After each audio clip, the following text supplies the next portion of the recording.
Good day, everyone! Today we will have our feature interview. My name is John Robert A. De La Cruz. And John Dave Dilingis. Today we will feature a very honorable teacher. I hope watching our video will be worth your time. Isang mapagkandiling araw po sa ating lahat. Ako po si Ginoong Jason Sate, isang guro, at ako'y naniniwala sa kasabihan na a teachers who love teaching, teach children to love learning. At karagdagan nga, bilang isang guro ay dapat tayo ay maging flexible. Ako ay isang dancer. Ako ay isang manunulumpati rin. Well. 10 well para sa inyo. Balit ko'y handa na kayo. At ako ay nakapagtapos ng pag-aaral sa aking kursong bilang guro, major in Filipino. Talakayan o formal na talakayan ay babasahin muna natin ang ating gabay na tanong.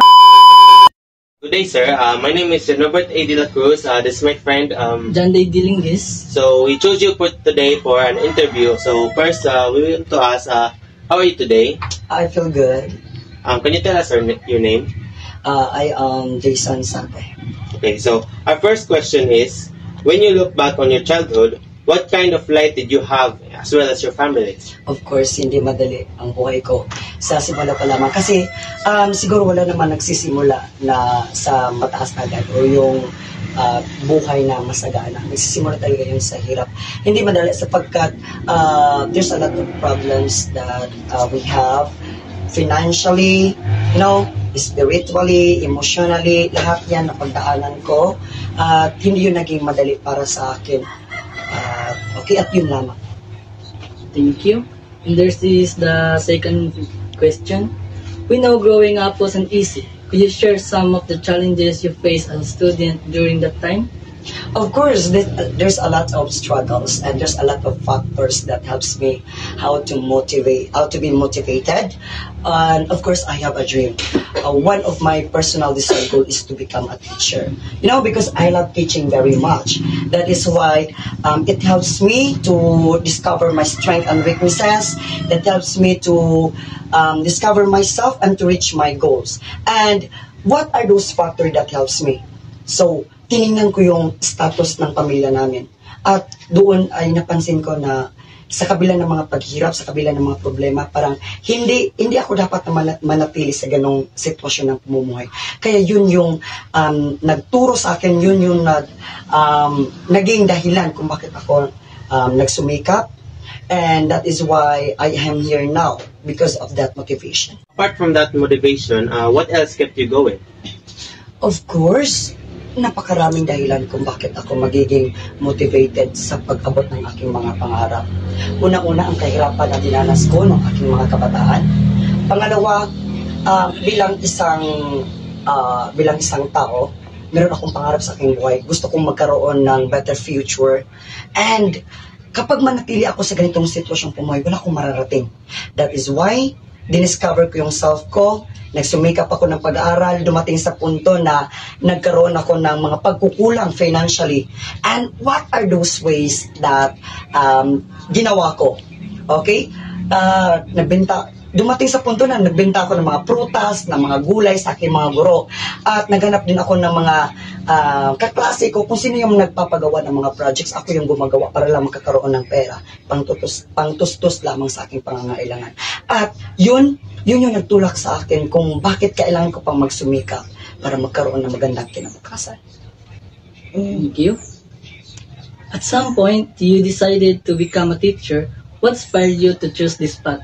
Of course, that is what I have said earlier, that teachers who love teaching, teach children to love learning.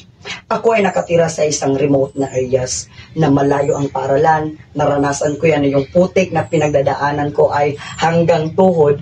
At doon nakita ko rin na ang sistema ng edukasyon ay parang kulang. At doon na-inspired ako na gusto kong maging guro. Hindi lamang para sa sarili ko, hindi lamang para magkaroon ako ng knowledge and wisdom. I am willing to teach those children who in need to learn. Okay? Dahil gusto ko na, hindi lamang ako ang matuto, kundi maturuan ko rin sila. Dahil naniniwala ako na kapag binuksan mo ang pintuan para sa kanila para matuto, parang binuksan mo na rin ang pintuan nila para sa kanilang tagumpay. Okay, so, and how did these hardships you experience shape you and guide you and teach your students today?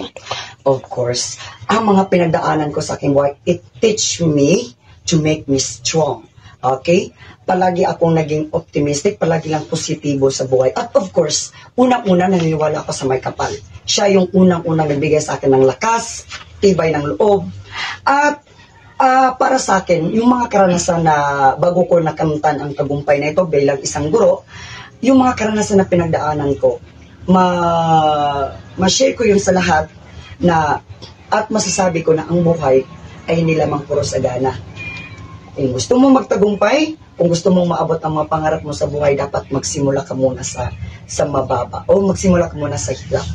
At ang estado ng pamumuhay na yun yung magtuturo sa iyo para tahakin mo ang mga landas na inyong gustong tatakin para maabot mo ang pangarap mo sa buhay. At hindi madali. Even me, hindi madali. Sapagkat naniniwala ako na kapag ikaw ay ang may pangarap, hindi hadlang ang kahirapan para abutin ang mga pangarap sa buhay. Walang mahirap sa taong may pangarap. Ang nagpapahirap sa tao, yung taong walang pangarap. Okay. Sakto.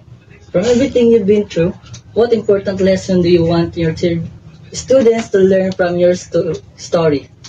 To those experiences that pinagdaanan ko, I realize na ang buhay ay hindi madali. Kung gusto mong sumakses, kung gusto mong maabot ang mga pangarap mo sa buhay, you have to work on it. Hindi madali. Kaya kailangan mong magsipag, kailangan mong magbalat ng buto. Kahit ano yung mga bagay na makakatulong sa iyo. From everything you've been through, what important lesson do you want your students to learn from your story? Ako ay naniniwala na ang buhay ng isang tao ay para ring kwento. May moralidad, may moral lesson tayong makukuha. At sa buhay ko na parang isang aklat, may makukuha kayong lesson nito. Mayroon din ako nakukuha ng lesson na ang buhay, kung gusto mong magtagumpay, kung gusto mong maabot ang iyong mga pangarap sa buhay, kailangan mo muna magsimula sa hirap. Okay? Kasi ang kahirapan na yun, siya yung magtuturo sa iyo, siya yung hulma sa iyo, siya ang magtuturo sa iyo at magbibigay ng tibay ng loob, katatagan, at para maabot mo ang pangarap mo sa buhay. Okay, so many young people also experience financial struggles. What message would you like to give to them? Of course, that is really common as of now.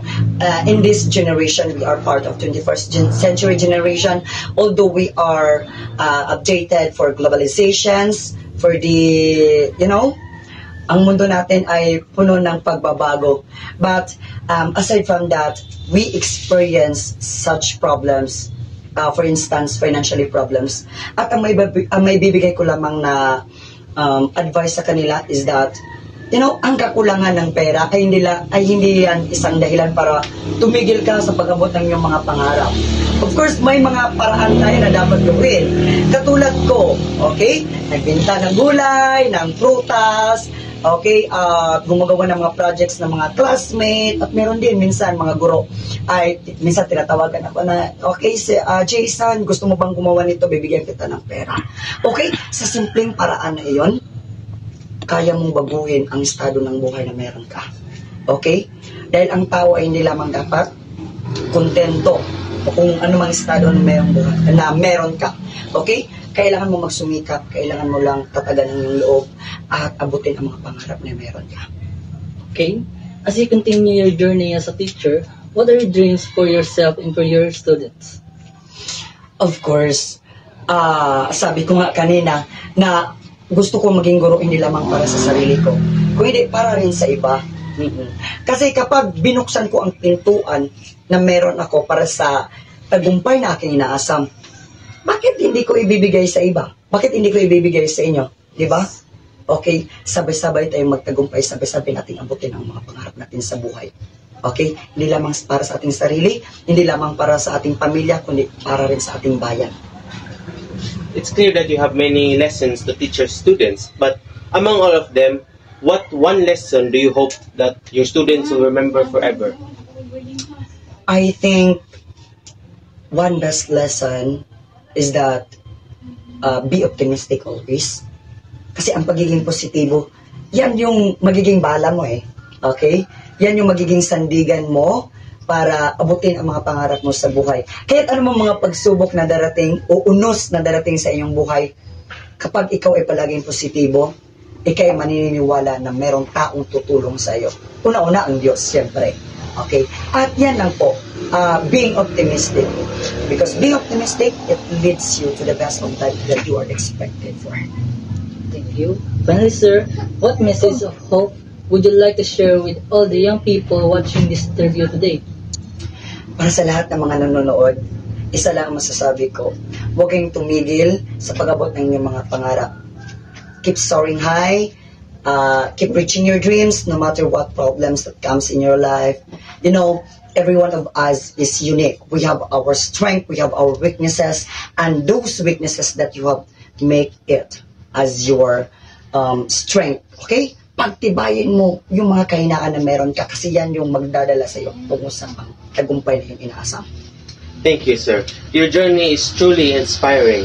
I hope that your determination, faith, and strong heart will guide you in the future. Okay. Maraming salamat din sa oportunidad na ito na naibahagi ko kung ano mang yung mga pinagdaanan na meron ako. At, you know, na sana'y na-inspire ko din kayo. Yun lamang po, maraming salamat. Salamat Thank you, sir.